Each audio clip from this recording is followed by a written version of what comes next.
ఈరోజు శ్రీ నరసింహావతార వైభవం. అంతా నేనే అనే అహంకారి హిరణ్యకశిపుడు, అంతటా శ్రీహరే అనే పరమభక్తుడు ప్రహ్లాదుడు. ఇద్దరు ఎవరో తండ్రి కొడుకులే. మరి తండ్రి దారి వేరు, తనయుడి దారి వేరు. సత్యం కోసం తండ్రిని ఎదిరించాడు ప్రహ్లాదుడు. ధర్మం కోసం తండ్రి మాట నిలబెట్టాడు శ్రీరాముడు. ఎక్కడున్నాడు రా నీ శ్రీహరి అని తండ్రి ప్రశ్న. ఎక్కడ ఉన్నాడు, ఎక్కడ లేడు అని ఎలా చెప్పను నాన్న, అంతటా ఉన్నాడు అని తనయుని సమాధానం. ఇందుగలడందు లేడని సందేహము వలదు, చక్రి సర్వోపగతుండు ఎందెందు వెతకి చూచిన అందెందే కలడు దానవాగ్రని వింటే అన్నాడు కొడుకు. సర్వే సర్వత్రా ఆ శ్రీహరి ఉన్నాడయ్యా అని సమాధానమిచ్చాడు ప్రహ్లాదుడు. ఓరిడ్డింపక అంతటా ఉన్నాడంటున్నావే, ఈ స్తంభంలో చూపగలవా చక్రిన్ గిక్రిన్ అన్నాడు అంటూ సభామండపంలోని రాతి స్తంభాన్ని చూపిస్తూ హుంకరించాడు హిరణ్యకశిపుడు. అంబోజనానుడాదిగాగా తృణ పర్యంతంబు విశ్వాత్ముడై సంభావమున పుండు ప్రోడ విపుల స్తంభమునందుండడే స్తంభాంతర్గతుండయ్యో నుండుటకు ఏ సందేహమున్ లేదు, నిర్దంబత్వమున నేడు గానబడు ప్రత్యక్ష స్వరూపంబునన్ అన్నాడు. తన భక్తుని మాట నిలబెట్టడం కోసం శ్రీమన్నారాయణుడు సర్వాంతర్యామిగా సకల భూతాల్లో స్థావర జంగమాల్లో బ్రహ్మాండమంతా అఖండ నరసింహ రూపునిగా వ్యాపించి ఉన్నాడట. అంటే ఎక్కడ హిరణ్యకశిపుడు చూపిస్తే అక్కడ రావాలి, కనపడాలి అని ఆ రాక్షసుడు దేన్ని చూపిస్తే దాని నుండి బయటికి రావాలి కదా, మరి సిద్ధంగా ఉన్నాడు. మరి స్తంభమే అంటాడో ఏమంటాడో తెలియదు. తన భక్తుడైన ప్రహ్లాదుడి మాటను నిలబెట్టాలి. ఇది భక్తుడికి పరీక్ష, భగవంతుడికి కూడా పరీక్షలాగా ఉంది అనుకున్నాడు. ఆ రాక్షసుడు తన అరచేత్తో ఈ స్తంభంలో ఉన్నాడా నీ హరి చూపించగలవా అని స్తంభాన్ని చరిచాడు.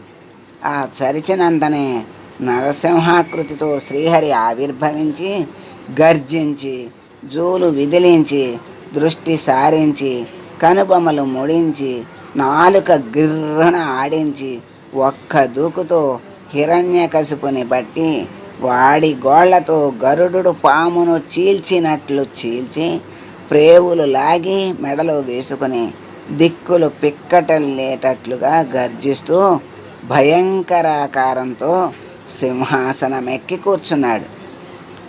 మరి ఆయన కోరిన హిరణ్యకశిపుడు కోరిన వరాలకు తగినట్టుగా ఆయన ఆవిర్భవించాడు. నరుడు కాదు, మృగము కాదు, నరమృగ రూపం. ఇంటిలోనూ కాదు, బయట కాదు, గడప మీద. పగలు కాదు, రాత్రి కాదు, సంధ్యా సమయం. ఏ ఆయుధముతో మరణం వద్దన్నాడు కదా, తన వాడి గోళ్లతో బ్రహ్మగారి వరాలకు ఎటువంటి ఆటంకం కలగకుండా దానవ సంహారం చేసి తన వైర భక్తుడైన హిరణ్యకశిపుని ఆత్మని తనలోనే లీనం చేసుకున్నాడు నరసింహుడు. చూసారా, ఆయన భక్తుడు నరసింహస్వామి యొక్క మళ్ళా ఒక పక్క సంహరించాడు, వైరంతో ఆయన్ని తలుస్తున్నాడని చక్కగా ఆయనే తనలో కలుపుకున్నాడు. హిరణ్యకశిపుని ఆత్మని తనలో లీనం చేసుకున్నాడు నరసింహుడు. దేవతలు పుష్పవర్షం కురిపించారు. ఆ భయంకర రూపం చూసి బ్రహ్మాది దేవతలు రుద్రుడితో సహా భయపడి దగ్గరికి రాలేకపోయారు. మహాలక్ష్మీదేవి కూడా ఇంతటి ఉగ్రరూపాన్ని నేను ఏ అవతారంలోనూ చూడలేదని దగ్గరికి వెళ్ళటానికి జంకింది ఆ తల్లి కూడా.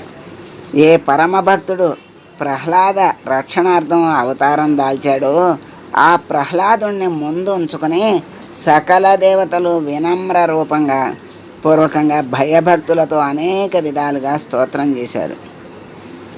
అప్పుడు ఉగ్ర నరసింహమూర్తి శాంతమూర్తిగా ఆదిశేషుడు ఆసనమయ్యి పడగపడితే చతుర్భుజుడై లక్ష్మీదేవిని తన వామాంకంలో కూర్చోబెట్టుకుని ఒక చేయితో అమ్మను దగ్గరకు తీసుకుంటున్న భంగిమతో వరద అభయ హస్తాలతో శంఖ చక్రాలతో నరసింహ రూపంలో సకల దేవతలకు భక్తులకు అభయ ప్రదానం చేసిన ఆ రూపాన్ని మనసారా స్మరించుకుని మన మనసులో ఎల్లవేళలా నిలుపుకుందాం ఆ స్వామిని.